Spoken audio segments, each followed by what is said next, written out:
Essuula ya 25. Awo ekigambo kya Mukama ne kinjijira nga kyogera nti, omwana w'omuntu, simba amaaso go okwolekera abaana ba Amoni obalagulireko. Ogambe abaana ba Amoni nti, muwulire ekigambo kya Mukama Katonda. Bw'ati bw'ayogera Mukama nti, kubanga wayogera nti, nyeenya eri awatukuvu wange bwe wayonooneka, n'eri ensi ya Isirayiri bwe yazissibwa, n'eri ennyumba ya Yuda bwe baagenda mu busibe. Laba, kyendiva nkuwaayo eri abaana ab'ebuvanjuba okuba obutaka, kale balisiisira ensiisira zaabwe mu ggwe, ne batuula mu ggwe, balirya ebibala byo era balinywa amata go. Era ndifuula Labba okuba ng'ekisibo eky'eŋŋamira, n'abaana ba Amoni okuba ng'ekifo embuzi we zigalamira. Kale mulimanya nga nze Mukama.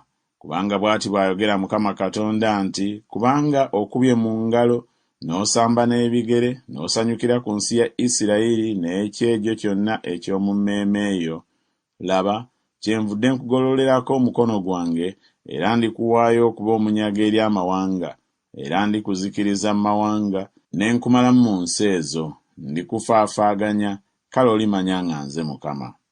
Bw'ati bw'ayogera Mukama Katonda nti, kubanga Mowaabu ne Seyiri boogera nti, laba, ennyumba ya Yuda efaanana amawanga gonna.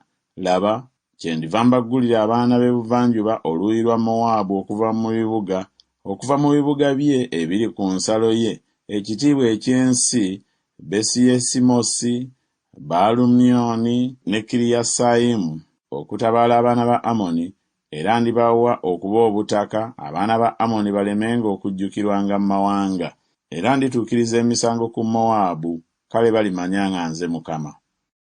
Bw'ati bw'ayogera Mukama Katonda nti, kubanga Edomu akoze bubi ennyumba ya Yuda ng'awalana eggwanga, era ayonoonye nnyo era yeewalanidde eggwanga ku bo, Mukama Katonda kyava ayogera bw'ati nti, ndigololera ku Edomu omukono gwange, ne mumalamu abantu n'ensolo, era ndigizisa okuva e Temani okutuuka e Dedani baligwa n'ekitala.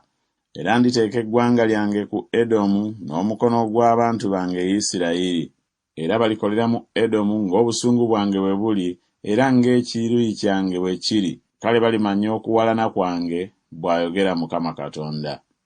Bw'ati bw'ayogera Mukama Katonda nti, kubanga Abafirisuuti bakoze nga bawalana eggwanga, era bawalanye eggwanga emmeeme yaabwe ng'eriko ekyejo, okugizikiriza n'obulabe obutaggwaawo, Mukama Katonda kyava ayogera bw'ati nti, laba, ndigololera ku Bafirisuuti omukono gwange, era ndimalawo Abakeresi, ne nzikiriza ekitundu ekifiseewo eky'oku ttale ly'ennyanja, era ndiwalana ku bo eggwanga ekkulu, nga mbanenya n'ekiruyi, kale balimanya nga nze Mukama bwe ndibateekako eggwanga lyange.